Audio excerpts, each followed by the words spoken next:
The Dallas Cowboys can probably only make one actual mistake in the first round of the NFL draft. Outside of that, pretty much everything else is on the board. Let's get into discussing why I believe drafting an offensive lineman is the one massive mistake the Cowboys can make in this year's particular draft, and then we're going to get into our mock draft towards the end of it. Let's get into it. Before we do though, be sure to check out BetUS, America's favorite sports book, to check out all odds on your favorite NFL, NBA, and pretty much any other sport matchups that you want to bet on. You can use promo code YouTube150 to get 150% back on your first time deposit bonus, and be sure to gamble responsibly and only bet if you can afford to bet. Without further ado, let's get back into the show.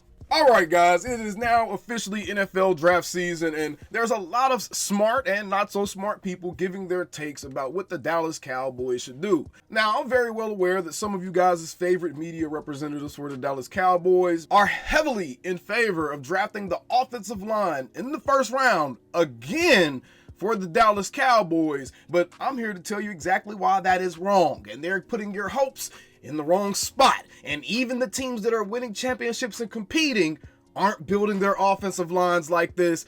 And I have proof, and I have another damn good reason why we definitely shouldn't be drafting an offensive line in the first round this season. Let's get right into it, man. So the first damn good reason that you don't draft offensive line in the first round this season is because of this guy. You make him earn his bones. Clayton Adams is supposed to be an offensive line guru. He's supposed to be a guy that can turn heavy whipping cream into butter. If you know, you know. And you let Clayton Adams get his hands on this offensive line before you add anything else to it, because the guys that you have may not be all that bad, but you let a guy in Clayton Adams that has worked with guys like a Paris Johnson, who is a first round pick, a DJ Humphries, who is a first round pick for the Cardinals, and then three other journeymen, Will Hernandez, Ajalt Froholt, Elijah Wilkerson.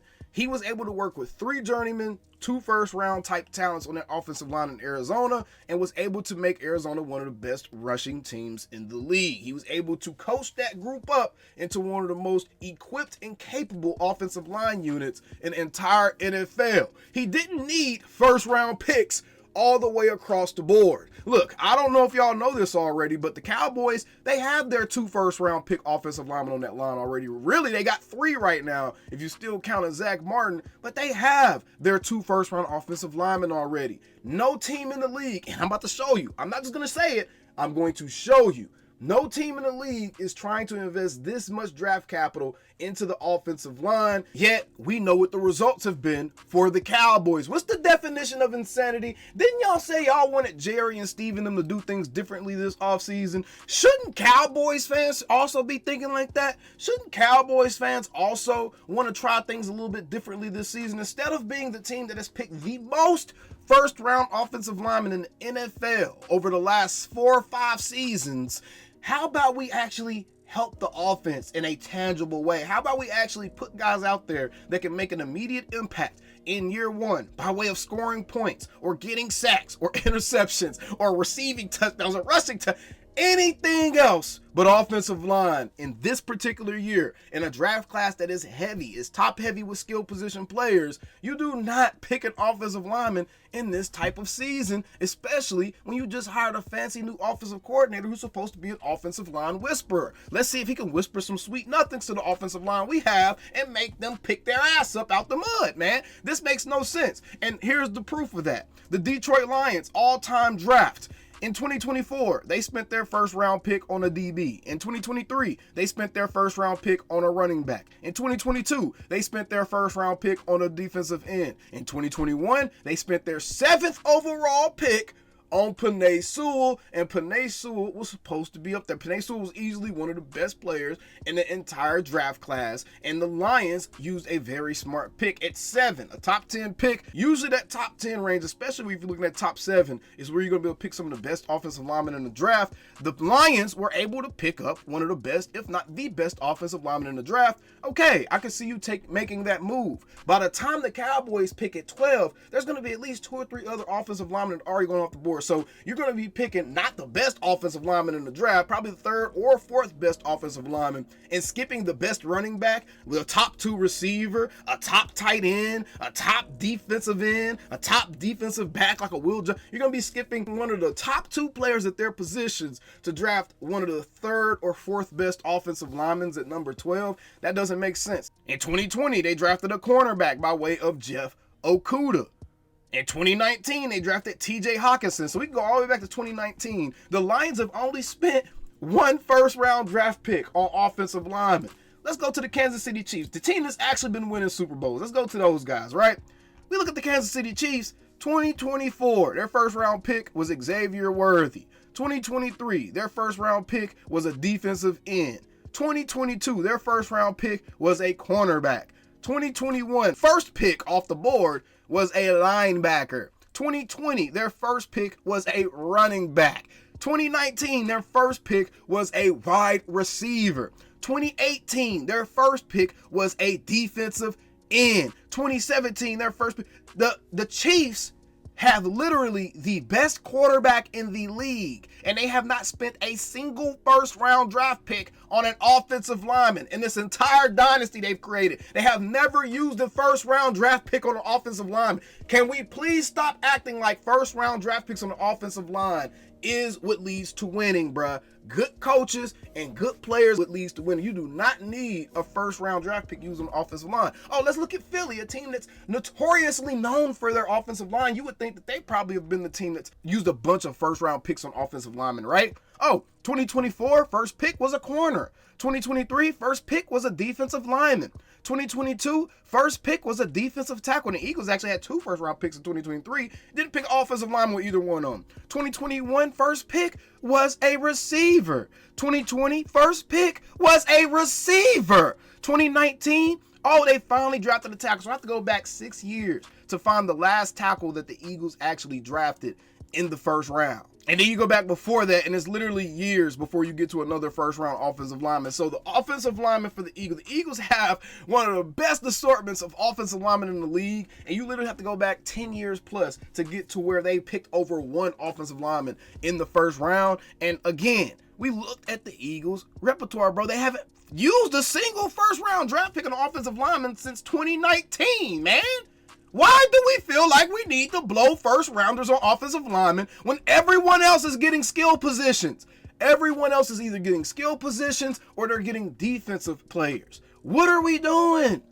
Oh, let's go to the Niners, another team that's traditionally put us into the mud. The Niners, 2024, receiver. 2023, safety. 2022, outside linebacker. 2021, Trey Lance. 2020, Javon Kinlaw. 2019, Nick Bosa. 2018, Mike McGlinchey. So we got to go all the way back to 2018 to see the first time the 49ers have used a first rounder on an offensive lineman. Now let's look at the Cowboys. Since everybody for some reason wants the Cowboys to go offensive lineman again, the reason we're doing this is because, yes, there's a lot of people, everybody has their opinions. No one's opinion is necessarily right, but there are facts that back up other people's opinions more than others. The facts back up my opinion more than others. It would be an absolute mistake to draft offensive line again when all the other teams that you're trying to compete with, they're putting weapons on their team. They're not just looking at the trenches through the draft. They're signing guys and putting them into them trenches so that way they have seasoned veterans at their NFL bodies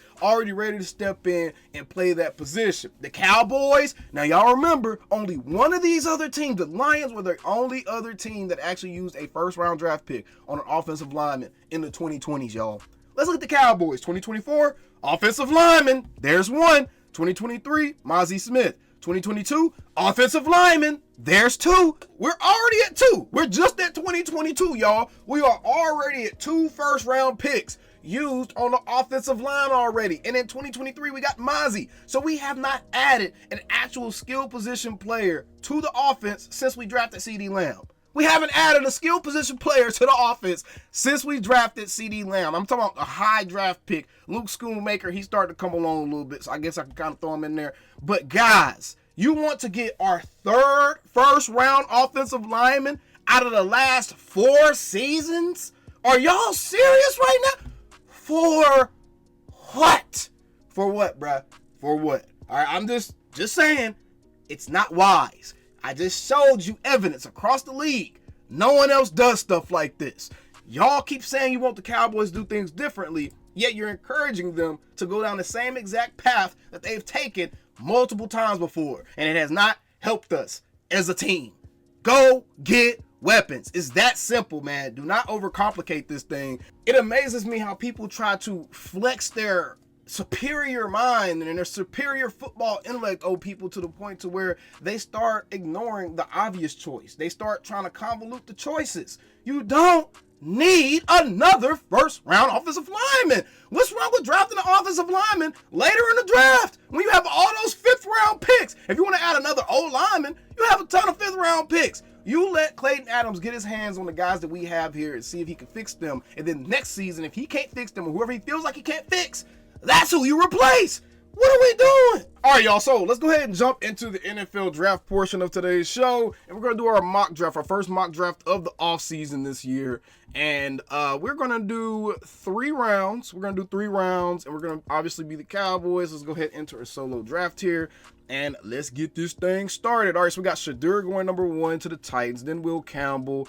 Then Travis Hunter, then Cam Ward, then Abdul Carter, Ted Arroyo, Mike Hale, Malachi, Nick Scorton, James Pierce Jr. The Chiefs trying to trade. No, thank you. No, thank you. No, thank you. We're not doing any trades here.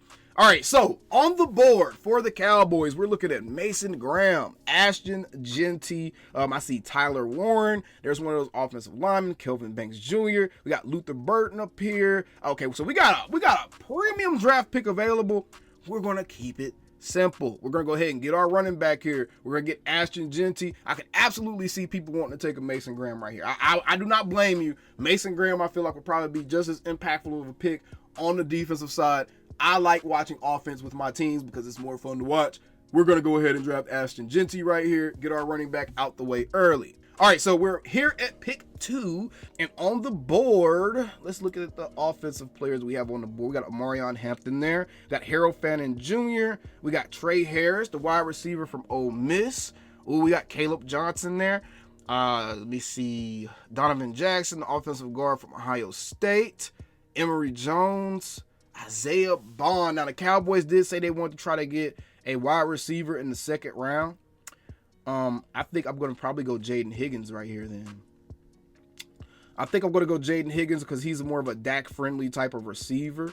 And I think that may be the best. We got Trey Harris right there as well. That may be the best receiver. Trey Harris, 6'2". Ooh. This may be a Dak-friendly choice right here. A Trey Harris or maybe a Jaden Higgins, 6'4", 217. Really, really like that, man. Really like that. I think I'm going to go ahead and get a Jaden Higgins right here. Let's go ahead and get our offensive side of the ball taken care of. We got an Ashton Jeanty. Then we added Jaden Higgins to play that outside at X position so CD can continue to kind of be moved around as a chess piece. I like that. I like this so far. Now, with this 3rd pick, I think this is the pick you start looking more so BPA for sure. And you try to address both sides of the ball in this draft. All right, so we actually have Andrew Mukuba right here, the safety out of Texas, sitting there looking at us in the face at number 76. That right there is probably going to be a little bit too, it's going to be too good to turn down unless we see a fat boy. Unless we can see a fat boy that's worth taking at this spot. It looks like all of them are probably gone already. The ones I would have taken at least are probably gone. And I see a couple that you could probably get in the 5th round. So I'm not going to go fat boy right here. Let's look at the edges. Okay, not any edges I would take right here over Andrew Mukuba. So it looks like we're probably going to go Andrew Mukuba right here at this spot. And let's get a safety. Let's get a safety back there. And that is our 3rd pick right there. So I'm very interested to see. There we go. We got Ashton Jeanty, Jaden Higgins, and Andrew Mukuba. Let me know what you think about that haul right there for the draft. Let me know what you think about that haul. If we did something like this, they would definitely have to address the trenches on the defensive side. They would have to address their trenches in the free agency period for sure. How about them Cowboys? Calling me, texting me, paging me, asking me, am I still them boy? Y'all usually check on me. Listen. I'm still them boys. Hey! Woo, shut up, my boy. Hey! I'm still still them boys.